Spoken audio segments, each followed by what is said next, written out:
With no power comes no responsibility. Hello and welcome to another video. তো এখন আমি কথা বলবো স্পাইডার নোয়ার নিয়ে। তো সিরিজটা ফাইনালি এসে গেছে অ্যামাজন প্রাইমে এবং আমার কাইন্ড অফ এখনো বিশ্বাস হচ্ছে না দেখার পরবর্তীতে যে একটা লাইভ অ্যাকশন স্পাইডারম্যান সিরিজ আদার দেন মার্ভেল, মানে মার্ভেলের বাইরে একটা লাইভ অ্যাকশন স্পাইডারম্যান সিরিজ এভাবে দেখতে পেয়েছি, বিকজ এত বছর কিচ্ছু হয়নি এবং হঠাৎ করে এরকম একটা হলো লাইভ অ্যাকশনে টাওয়ার কোলাস কেজ স্পাইডার নোয়া সেরকম দেখতে পেয়েছি। তো কাইন্ড অফ ব্যাপারটা এখনো আনরিয়াল মনে হচ্ছে আমার। এটা অ্যামাজন প্রাইমে চলে এসছে, টোটাল 8টা এপিসোড, মোটামুটি 45 মিনিটের আশেপাশে এপিসোড, ক্রেডিট বাদ দিলে মোটামুটি 40-42 মিনিটে এসে দাঁড়াবে এপিসোডগুলো। এবং দুটো ভার্সনই রিলিজ করে দেওয়া হয়েছে একসাথে, কালার এবং ব্ল্যাক অ্যান্ড হোয়াইট। আমি ব্ল্যাক অ্যান্ড হোয়াইটটাই দেখেছি এবং আমার মনে হয় যদি আপনারা দেখতে চান ব্ল্যাক অ্যান্ড হোয়াইটটাই আমার মনে হয় বেশি বেটার ভার্সন, বিকজ যে গল্পটা সেটা সেট হচ্ছে লেট 30s। ব্ল্যাক অ্যান্ড হোয়াইটটাতে না বেশি ইমার্সিভ ফিল হয়, বিকজ তখনকার যে সিনেমা 30s সেগুলো ব্ল্যাক অ্যান্ড হোয়াইট হতো এবং আমি ব্ল্যাক অ্যান্ড হোয়াইটটাই ভেবেছিলাম দেখবো, বিকজ স্পাইডার নোয়ার কেউ কালার দেখে না। মানে আমি স্পাইডার নোয়ার নিয়ে মোটামুটি ফ্যামিলিয়ার, ঠিক আছে, আমি এদিক ওদিক তাকে দেখেছি, শুধু ওই স্পাইডারম্যান অ্যানিমেটেড সিনেমাটাতে নয়,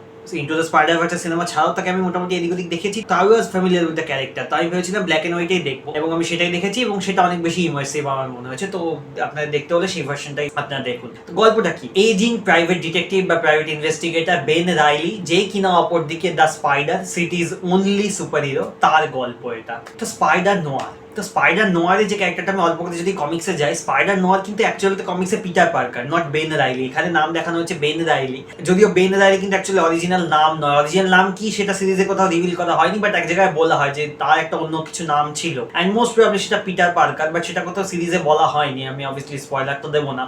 তো পিটার পার্কারই কিন্তু actually comics wise Spiderman noir, not spider noir. এইবার ব্যাপারটা হচ্ছে কি, আই থিঙ্ক কপিরাইটস এর যে ঝামেলা আছে, মানে বিকজ স্পাইডারম্যানের যে কপিরাইট সেটা মার্ভেল আর সোনি জয়েন্টলি ওন করে বা সামথিং কি সেটা ব্যাপার আছে। তাই জন্য সোনি কোথাও মানে মার্কেটিং ম্যাটেরিয়ালে স্পাইডারম্যান কথাটা ইউজ করতে পারবে না, তাকে স্পাইডার নোয়ার ইউজ করতে হবে এবং তাকে পিটার পার্কার নয় বেন রাইলি ইউজ করতে হচ্ছে। বেন রাইলি যতদূর আমি জানি সে কিন্তু স্কারলেট স্পাইডার, বেন রাইলি কিন্তু স্পাইডার নোয়ার নয়, বাট এখানে সেটা দেখানো হচ্ছে বিকজ ওই কপিরাইটস এর প্রবলেমটার জন্য এটা করতে হয়েছে। স্পাইডার ম্যান নোয়ার ক্যারেক্টারটা অ্যাকচুয়ালি কমিক্সে ক্রিয়েট হয়েছিল 2009 সালে এবং ওই যে মানে নোয়ার যে গল্প হয় না, সেই নোয়ার গল্প এবং ওই লেট 20s 30s এ সেট ওই রকম টাইপের যে গল্পগুলো হতো, একটা প্রাইভেট ইনভেস্টিগেটর আছে ফেম ফ্যাটাল বা ওরকম টাইপের যে গল্পটা না নোয়ার জন্য বেসিক্যালি, সেইটাকে কাইন্ড অফ ট্রিবিউট দেওয়া বা সেটারই একটা মার্ভেল ভার্সন হচ্ছে স্পাইডারম্যান নোয়ার। মার্ভেল নোয়ারের আন্ডারে আর কি পড়ে স্পাইডারম্যান নোয়ার। আরো ডিফারেন্ট ক্যারেক্টার্স আছে মার্ভেল নোয়ারের আন্ডারে, পানিশার, উলভারিন, এক্সমেন এরা কিন্তু আছে, লিউক কেজ, এইসব ক্যারেক্টার্সও কিন্তু মার্ভেল নোয়ারের মধ্যে আছে। তো এটা হচ্ছে তার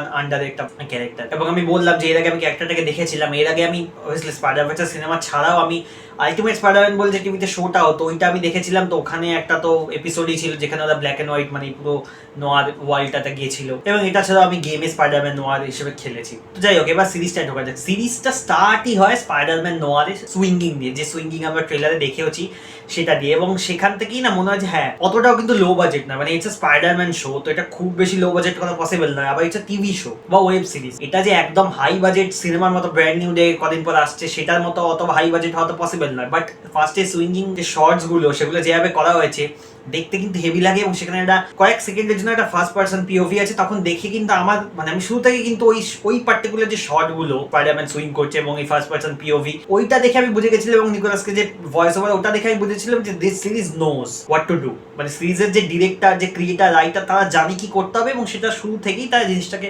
ওইভাবেই এস্টাবলিশ করে দিয়েছে। তার পরবর্তীতে আমরা ধীরে ধীরে গল্পটাতে এগোই এবং জানতে পারি যে অ্যাকচুয়ালিতে স্পাইডার যে ক্যারেক্টারটা সে রিটায়ার করে গেছে। অবভিয়াসলি তারপর তো সে ফিরে আসবে, বিকজ আমরা তো সিরিজে দেখিয়েছি তাকে ফিরে আসতেই হবে, আদারওয়াইজ গল্প হবেও না। তো কি করে ফিরে আসছে, কি বৃত্তান্ত, সেগুলো নিয়ে হচ্ছে পরবর্তীতে গল্প, সেটা আপনার সিরিজটা দেখলে বুঝতে পারবেন। বেন রাইলি যে ক্যারেক্টারটা প্রাইভেট ইনভেস্টিগেটর, সেখানে নিকোলাস কেজ আছে এবং একটা ক্লাব আছে, ক্লাবে সিঙ্গারের ক্যারেক্টারটা প্লে করছে হচ্ছে লি জুন লি, যে হচ্ছে ক্যাট হার্ডির ক্যারেক্টারটা প্লে করছে। ব্রেন্ডন গ্লিসন আছে অ্যাজ সিলভারম্যান। ব্রেন্ডন গ্লিসনকে আপনারা তো দেখেছেন হ্যারি পটারে ম্যাড আই মুডির ক্যারেক্টারটা উনি করেছিলেন, উনি আছেন, এবং আরো অনেকে আছে। আই থিঙ্ক জ্যাক হাস্টার যে সে হচ্ছে ফ্লিন্ট মার্কো রোলটা করেছিল, যাকে তো অবভিয়াসলি নো স্পয়লার ট্রেলারেই দেখিয়ে দেওয়া ছিল। তো এই হচ্ছে নাম। আর অবভিয়াসলি লামন মরিস অ্যাজ রবি রবার্টসন। এবং সিরিজটা যদি এক কথা বলতে হয় দুর্দান্ত হয়েছে, মানে আমি অবভিয়াসলি এক্সপেকটেশন হাই ছিল আমার, বিকজ স্পাইডারম্যানের সিরিজ, এবং সিরিজটা কিন্তু সত্যি দুর্দান্ত। যদিও বা সিরিজটার নাম নোয়ার এবং সিরিজটা ব্ল্যাক এন্ড হোয়াইট এবং set in great depression area, আমেরিকাতে যে গ্রেট ডিপ্রেশন এরিয়া ছিল 29 থেকে 39 এই 10 বছর, তো ওই late 20s actually late 20s নয়, 29 মানে 1930s বলে, তো 30s এর অ্যারাউন্ড গল্পটা সেট, ঠিক আছে, এবং নোয়ার জনরা বলছে অবভিয়াসলি। কিন্তু নোয়ার থেকে না যেটা আমি এক্সপেক্ট করেছিলাম, যেটা হয়তো ট্রেলার দেখেও আমি অনেকটা এক্সপেক্ট করেছিলাম যে সিরিজটা অনেক বেশি সিরিয়াস হবে, সেটা কিন্তু নয়। সিরিজটার মধ্যে কিন্তু ভর্তি কমেডিও আছে, তো সিরিজটা কিন্তু হেভি এন্টারটেইনিং। ফার্স্ট এপিসোড থেকেই জিনিসটা না বেশ ফাস্ট পেস, কোথাও কোনো এমন কিছু নেই যেটা থেকে বোরিং লাগছে। একটা হচ্ছে নিকোলাস কেজ, বেন রাইলি, তার ওই পারফরমেন্স, সেটা তো আছেই, কিন্তু শুধু সেটা নয়, গল্পটাও বেশ মোটামুটি ইন্টারেস্টিং হতেই হতে থাকে, যেহেতু সেটা প্রাইভেট ইনভেস্টিগেটর, তো তার কাছে একটা কেস আসছে, তো সে সেটা সলভ করতে ওইসব ব্যাপার আছে, তো ইন্টারেস্টিং তো লাগে। সিরিজটা রাইটিংটা কিন্তু বেশ ভালো হয়েছে, আমি বলবো না অ্যাজ সাচ টাইট হয়েছে রাইটিং। 8টা এপিসোড, গল্পটা যদি আমি ইটসেলফ দেখি, প্লটটা বা যে গল্পটা সেটা কিন্তু খুব স্ট্রং নয়, সেটা বেশ এটা খুব নর্মাল লিনিয়ার গল্প এবং খুব বেসিক টাইপের একটা গল্প। এবং গল্প বলতে যে পুরো যে গল্পটা ফেঁদেছে, যেটা মানে পরবর্তীতে আমরা স্পাইডারম্যানের যে অরিজিনটা, স্পাইডার নরের অরিজিনটা দেখছি, সেটাও কিভাবে কানেক্ট হচ্ছে জিনিসপত্রের সাথে, সেগুলো কিন্তু বেশ ভালোভাবে সেই গল্পটা ফেঁদেছে। বাট তার বাইরে যে মানে মাফিয়া বা গ্যাংস্টার, মানে সিলভারম্যানটা বেসিক্যালি একটা মাফিয়া, তার যে প্লট লাইনটা সেটা বেশ রেদার উইক আমার মনে হয়েছে। কিন্তু যেহেতু কমেডি আছে, এন্টারটেনমেন্টের মধ্যে দিয়ে জিনিসটা 8টা এপিসোডে কোথাও কোনো বোরিং অ্যাটলিস্ট লাগে না, অ্যাটলিস্ট আমার তো লাগেনি। I enjoyed the series through and through. তবে ক্যারেক্টার্স গুলো যদি বলতে হয়, ক্যারেক্টার্স গুলো কথা খুব বেশি ডেভেলপ করেনি, খুব অত ডেভেলপমেন্ট নেই, বিকজ কি বলে এই যে ক্যাট হার্ডির ক্যারেক্টারটা, মানে বেন রাইলিকে বাদ দিচ্ছি, বেন রাইলি তো অবভিয়াসলি তার তো স্পেস দিয়েছে, সেটা মেইন ক্যারেক্টার, সে তো আছেই, বাট ক্যাট হার্ডি তার খুব বেশি ডেভেলপমেন্ট নেই, এবং তার ক্যারেক্টারটা আমার মনে হচ্ছে একটু মানে রাইটিং ওয়াইজ তার ক্যারেক্টারটা খুব নর্মাল একটা ক্যারেক্টার। সিলভারম্যান আমার মনে হচ্ছে অ্যান্টাগনিস্ট হিসেবে একটু উইক। ব্রেন্ডন গ্লিসনের পারফরমেন্স ভালো, তার অ্যাকসেন্ট সেটা শুনে আমার আইরিশ অ্যাকসেন্টই মনে হলো, এবং তার পারফরমেন্স ভালো, বাট তার যে ক্যারেক্টারটা সেটা অ্যান্টাগনিস্ট হিসেবে উইক। বাকি যে ভিলেন যেগুলো ট্রেলারে দেখিয়ে দিয়েছিল, আগুন জলে একটা ভিলেন, তার নাম অবভিয়াসলি বলা হয়নি, মানে একটা হয় না সুপার হিরো নেম বা সুপার ভিলেন নেম, সেরকম নাম কিছু বলা হয়নি, বাট সেই যে ক্যারেক্টারটা সেটা লিটারালি একটা ইউজলেস ক্যারেক্টার, মানে ওটা কাইন্ড অফ ট্রেলারে ক্লিকবেট বললেও ভুল হবে না, ওই ক্যারেক্টারটা পয়েন্টলেস একটা ক্যারেক্টার ছিল। আর যদি বলতে হয় স্যান্ডম্যানের মানে ফ্লিন্ট মার্কো যে ক্যারেক্টারটা, তার ক্যারেক্টারটা ভালো ছিল, খুব খারাপ নয়। আর বাকি যে ক্যারেক্টার গুলো, একজন আছে ইলেকট্রিক পাওয়ারওয়ালা, তার ক্যারেক্টারটাও ভালো, বাট ওগুলো ঠিকঠাক, মানে নর্মাল টিপিক্যাল যেমন ভিলেন্স হয়, আমার তো সেরকমই মনে হলো, নাথিং এক্সট্রাঅর্ডিনারি। আর বেন রাইলি যে ক্যারেক্টারটা বললাম, তাকে স্পেস দিয়েছে, তার সাইকোলজিক্যাল স্পেসটাও এক্সপ্লোর করেছে, সেগুলো ভালোভাবে দেখিয়েছে, এবং তার অরিজিনটাও দেখিয়েছে, এবং সেটা ডিফারেন্ট, আমরা যে স্পাইডারম্যানের অরিজিন দেখি সেটার থেকে অনেকটা ডিফারেন্ট এবং অনেকটা ডার্কার, সেটা দেখানো হয়েছে, সেটা দেখতে ভালো লাগে। তার অ্যাসিস্ট্যান্ট জ্যানেট, সেই ক্যারেক্টারটাকে আমার বেশ পছন্দ হয়েছে, তাকে খুব বেশি মানে অ্যাজ এ ক্যারেক্টার তার খুব বেশি ডেভেলপমেন্ট নেই, অবভিয়াসলি দরকারও নেই, সে ইজ অ্যান অ্যাসিস্ট্যান্ট, বাট তার যে কাজকর্ম, তার যে ডায়ালগস গুলো, তার যে তার আর বেনের যে একটা মানে বন্ডিং বা বন্ধুত্ব, সেগুলো আমার ভালো লেগেছে। রবি রবার্টসনের ক্যারেক্টারটাও কিন্তু এখানে বেশ ভালো। রবি রবার্টসনকে আপনারা তো এর আগে দেখেছেন, টবি ম্যাগুয়ারের যে সিনেমা ছিল, সেখানে যে জন্য জেমসনের অফিসে একটা লোক কাজ করতো, এই লোকটা হচ্ছে কিন্তু অ্যাকচুয়ালিতে রবি রবার্টসন। ওখানে কিন্তু নামটা কোথাও বলা হয়েছে বলে আমার ঠিক মনে পড়ছে না, বাট তখন অত পপুলার ছিল না। এখানে কিন্তু রবি রবার্টসনের একটা গুরুত্বপূর্ণ ভূমিকা আছে, এবং তাকেও কিন্তু বেশ কিছু স্পেস দেওয়া হয়েছে, বেশ কিছু টাইম দেওয়া হয়েছে, এবং লামন মরিস কিন্তু ভালো পারফরমেন্স দিয়েছে। আচ্ছা, ডায়লগ নিয়ে আমার একটু অল্প ক্রিটিসিজম আছে। ডায়লগ যেগুলো আছে এই সিরিজে আমার মনে হচ্ছে সেগুলো খুব বেশি নোয়ারিশ নয়, মানে আমি জানি না কেন ডায়লগস গুলো আমার অনেক বেশি মডার্ন মনে হলো, মানে যে কমেডি লাইনস গুলো হোক বা যে ডায়লগস গুলো হোক, সেগুলো কিন্তু আমার বেশি মডার্ন মনে হচ্ছে, মানে এটা 30s এর গল্প, 30s এর সেট, এবং সেইটা কিন্তু আমার মনে হলো না কোথাও শুনে যে এটা 30s এর ডায়লগস। এবং অনেক জোকস তো অনেক আছে, বললাম কমেডি সিন যেগুলো আছে সেগুলো অনেক আছে, এবং আমার ফেভারিট জোক এই সিরিজে যেটা লাস্ট এপিসোডে আছে, Cecil B DeVille joke. Cecil B DeVille একজন ডিরেক্টর, তো তার নামের উপর একটা ওয়ার্ড প্লে আছে, সেটা কিন্তু দারুণ ছিল। সেই জায়গাটা নিকোলাস কেজ যেভাবে পুল অফ করেছে, দারুণ, ওইটা আমার favourite joke of the series, এবং ওই জোকটা সত্যি হিলারিয়াস জোক ছিল। রাইটিং ওয়াইজ সিরিজটা কিন্তু ভালো, অ্যান্টাগনিস্টটা একটু উইক আমার মনে হচ্ছে, বাট সিরিজটা যেহেতু ওই সবকিছু নিয়ে মোটামুটি দেখতে ভালো লাগে, এবং সিরিজে যে অ্যাকশন সিন গুলো আছে সেগুলো খুব একটা খারাপ নয়, ঠিকঠাক, যেহেতু একটু বাজেট অত সিনেমার মতো হাই নয়, কিন্তু তাও অতটাও কম বাজেট না, I don't know what is the budget, but দেখতে খারাপ লাগে না। এবং যে ওয়েব গুলো আছে, মানে এখানে যে ওয়েব ছোঁড়া সিকোয়েন্স গুলো আছে, সেগুলো কিন্তু ওয়েবটা অন্যরকম লাগে, একটু রিয়েলিস্টিক লাগে। অন্যান্য সিনেমার ওয়েব যেটা আছে স্পাইডারম্যান, সেটা দেখলে সুতোর মতো মনে হয়, এখানে দড়ি মনে হচ্ছে, একটুখানি টাইট মনে হচ্ছে, তো এই জায়গাটা আমার ওয়েবটা আমার বেশ ভালো লেগেছে। ডিরেকশন আর সিনেমাটোগ্রাফি যদি বলতে হয়, ডিরেকশন সিনেমাটোগ্রাফি কিন্তু বেশ ইউনিক। এই সিরিজটা কিন্তু অ্যাকচুয়ালি ব্ল্যাক এন্ড হোয়াইটই শুট করা যতদূর আমি জানি, এবং এটা কিন্তু পরবর্তীতে কালারে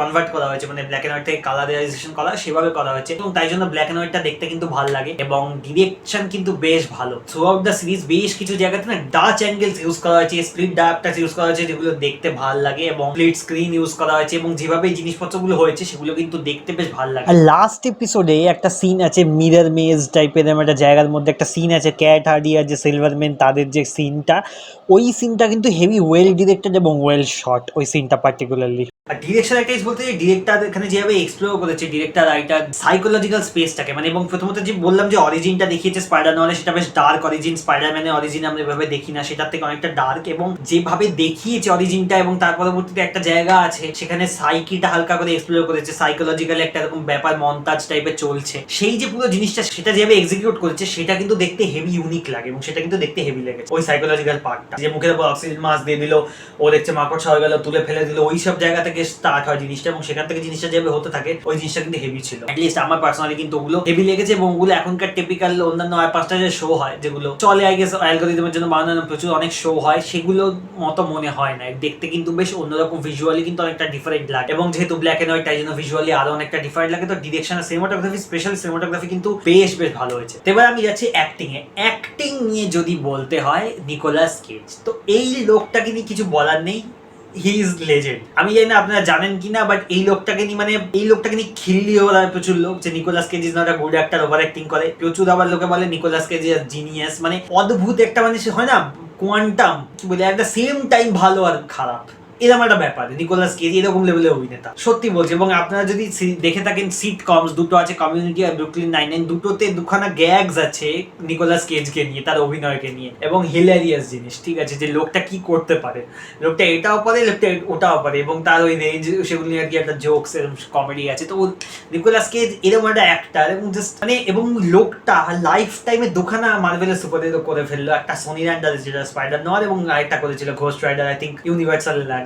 নিকোলাস কেজ বলে পারে, এবং মানে আমি জানি না আপনারা অ্যাওয়ার কিনা নিকোলাস কেজকে নিয়ে অনলাইনে যেটা মিমস হয় এবং অনেক কিছু, এবং ভালোভাবে মিমস হয়, মানে খারাপ হয়ে তাকে ডাউনগ্রেড করে তাকে ইনসাল্ট করে মিমস হয় না, তাকে নিয়ে ভালোভাবে মিমস হয়। আমার তো অ্যাটলিস্ট তাই মনে হয়। ঠিক আছে, আমি একটা কোথাও একটা পড়েছিলাম যে the cage does what the cage pledges, এবং সেটা সত্যি, নিকোলাস কেজ সেটাই করে যেটা ও চায়, এবং ও যা ইচ্ছা করতে পারে। ওরকম একটা লোক, ঠিক আছে, মানে উইয়ার্ড থেকে উইয়ার্ড জিনিস করে পুল অফ করে দিতে পারে, এবং সিরিজে করেওছে প্রচুর এরকম জিনিসপত্র আছে যে মানে মাকড়সার মতো এরকম করছে পুল অফ করেও দিচ্ছে, ভালো লাগছে, মানে ভালো লাগছে যেভাবে জিনিসপত্রগুলো করছে, কোথাও কিন্তু জিনিসটা মানে বাজে লাগছে না দেখতে, এবং সেটা নিকোলাস কেজ বলেই সম্ভব। এবং আপনারা জানেন কিনা জানি না, নিকোলাস কেজ তার যে টাইটেলটা সেটা কিন্তু অ্যাকচুয়ালি লিউক কেজ থেকে আসছে, সে অ্যাকচুয়ালিতে ফ্রান্সিস ফোর্ড কপোলার রিলেটিভ, তার নেফিউ যতদূর আমার মনে হয়। তো কেজ টাইটেলটা অ্যাকচুয়ালি লিউক কেজ থেকে সে নিয়েছিল, মার্ভেলের লিউক কেজের অ্যাকচুয়ালি নিয়ে এসে নিকোলাস কেজ হচ্ছে লোকটা, মানে লোকটা দারুণ একটা লোক। তো তার পারফরমেন্স নিয়ে আমি আর কিছু বলে লাভ নেই, হি ইজ জাস্ট ব্রিলিয়ান্ট। বাকিদের পারফরমেন্সও ভালো। ক্যাট হারি যে ক্যারেক্টারটা যেটা লিজেন্ডলি প্লে করেছে, তার ক্যারেক্টারটা ভালো। তার ক্যারেক্টারে আমার মনে হচ্ছে টিপিক্যাল যে ফেম ফ্যাটাল টাইপের ক্যারেক্টার, সেরকমই কাইন্ড অফ ক্যারেক্টার, খুব নাথিং এক্সট্রাঅর্ডিনারি ক্যারেক্টার আমার মনে হচ্ছে, ঠিক আছে। এবং তার ক্যারেক্টারটা ক্যাট হারি অ্যাকচুয়ালিতে কিন্তু ফেলিসিয়া হারি, সেটা মানে ফেলিসিয়া হারি মানে ব্ল্যাক ক্যাট বলে যে ক্যারেক্টারটা আছে কমিক্সে, ব্ল্যাক ক্যাট ফেলিসিয়া হারি, সেটাই হচ্ছে actually cat Hardy, same character, ঠিক আছে। তো বেসিক্যালি এই দুজনই কমিক্সের character. Robbie Robertson I think কমিক্সের ক্যারেক্টার, এবং রবি রবার্টসন হিসেবে লামন পরিসের পারফরমেন্স ভালো, I think he is a comedian. তো তার যে কমিক টাইমিংস গুলো, তার যে কমেডি সিনস গুলো, সেগুলো ভালো লাগে দেখতে। অ্যান্ড বাকিদের পারফরমেন্স ভালো, ব্রেন্ডন ডিসনে আইরিশ অ্যাকসেন্টটা ভালো, এবং অ্যান্টাগনিস্ট হিসেবে সে উইক, তো তার করার যতটুকু আছে তার মধ্যে তার পারফরমেন্স ভালো, এবং অ্যাক্টিং নিয়ে আমার কোনো খুব একটা কমপ্লেক্স নেই। জ্যানেটের যে পারফরমেন্স দিয়েছে তারও কাজ ভালো। তো overall it's a very good series. আমার তো হেভি এন্টারটেইনিং লেগেছে, হেভি মজা এসেছে সিরিজটা দেখে। নিকোলাস কেজকে দেখেই মজা এসে যায়, আর কিছু লাগে না। আমাকে যদি রেটিং দিতে বলা হয়, এটা তো লেটার বক্সে রেটিং দেওয়া পসিবল না, তাও আমি রেটিং এটাকে দেবো হচ্ছে 4.5 আউট অফ 5। আমার কিন্তু সিরিজটা হেভি লেগেছে, হেভি মজা এসেছে, এবং আমি চাই এটা যদি সিজন 2 আসে, পরবর্তীতে সিজন 2 তে মার্ভেল নোয়ারে অন্যান্য যে ক্যারেক্টার সেগুলোকে ইন্ট্রোডিউস করা হোক। আই নো সেটা পসিবল নয় বিকজ সেই রাইটস গুলো মার্ভেলের কাছে আছে, বাট আমার মনে হয় যদি করা হয় খুব ভালো হবে। উলভারিন এক্সমেনকে তো মার্ভেল করতে দেবে না, বাট মার্ভেল মানে নোয়ারের যে পানিশার নোয়ার হোক বা লিউক কেজ নোয়ার হোক, এদেরকে ইন্ট্রোডিউস করলে আরো মনে হয় গল্পটা ইন্টারেস্টিং হবে। আদারওয়াইজ মানে স্পাইডারম্যানের সবকটা ক্যারেক্টারকে ফ্রিলি সোনি ইউজও করতে পারবে না, বিকজ সেখানে ওই একটা রাইটস নিয়ে ঝামেলা হয়ে রয়েছে। তো ওই একটা ক্যারেক্টারকে কদিন আর দেখবো, যদি নতুন অন্যান্য কমিক্সের ক্যারেক্টার না আসে তখন তো জিনিসটা বোর লাগবে। মানে নিকোলাস কেজ পুল অফ করে দেবে, বাট গল্প ওয়াইজ বোর লাগবে দেখতে না। তো সেইটা আমার মনে হয় একটু অন্যান্য মার্ভেলের ক্যারেক্টারদের এখানে ইনক্লুড করা উচিত। তো রিভিউ শেষ করার আগে আমি আপনাদেরকে একটা গেমের রেকমেন্ডেশন দিয়ে যেতে চাই, বিকজ এই গেমটা কিন্তু অ্যাকচুয়ালি দুর্দান্ত একটা পিসি গেম। গেমটাতে কিন্তু আপনারা স্পাইডারম্যান হয়ে খেলতে পারবেন, 4টে স্পাইডারম্যান অ্যাকচুয়ালি খেলতে পারবেন। I think ultimate Spiderman, amazing Spiderman, Spiderman not, 2019 Spiderman, এই 4টে স্পাইডারম্যান হয়ে খেলা যায় এবং দারুণ লাগে গেমটা খেলতে, হেভি মজা পাবেন। গেমটা যদি না খেলে থাকেন ডেফিনেটলি খেলুন। স্পাইডারম্যান নোয়ারের যে পোর্শনটা আমি এখানেই খেলেছিলাম এবং সেটা কিন্তু হেভি মজা এসেছিল খেলতে আমার, এবং গেমটার নাম হলো স্পাইডারম্যান শ্যাটার্ড ডাইমেনশনস। তো এই ছিল রিভিউ। আপনারা যদি দেখে থাকেন সিরিজটা ডেফিনেটলি কমেন্ট করে জানান কেমন লাগলো। ভিডিও যদি ভালো লেগে থাকে like, share, subscribe and definitely comment করে জানান কেমন লাগলো। And that's it, tata.